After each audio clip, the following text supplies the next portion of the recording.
Last week, I was having a conversation with a colleague who said to me, I've really been enjoying reading your book.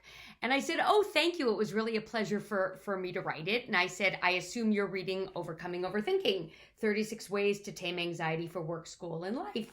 And she looked at me, she's like, oh, I don't know about that book. I have been reading this book, Oy Vey Isn't a Strategy, 25 Solutions for Personal and Professional Success.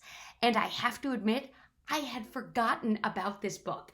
I wrote this book in 2012, and I realized that I had forgotten that I had written it. And so I pulled a copy off the shelf just this week and realized, hey, that's a pretty good book, and that so much of the content of this book is still relevant for today. So over the next few weeks, I'm going to be doing a video series on some of the topics from Oy Vey Isn't a Strategy, which are evergreen, I'm happy to say.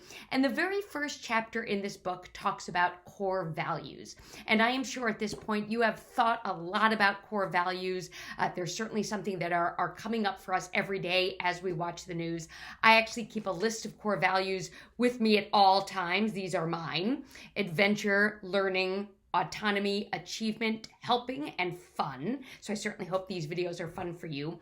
And the one tip that I'm going to share today around core values that I wrote in the book is the idea of asking other people to help you hold yourself accountable to living out your core values. So some language that I have in this book is, I will ask blank to help me stay accountable to honoring my core value of blank because that person blank.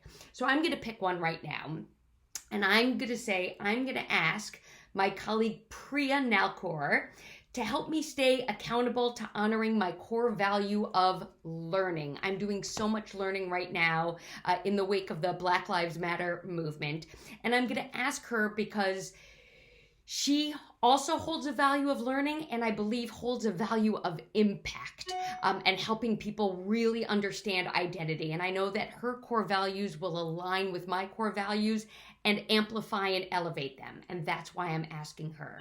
So as you think about what's really important to you, I want to ask you to think about who you might engage in helping you hold yourself accountable to what matters most. Oy Vey indeed is not a strategy. And for those of you who are new to the term Oy Vey, it's Yiddish for yuck. And I look forward to seeing you again online. I'm so glad I found this book.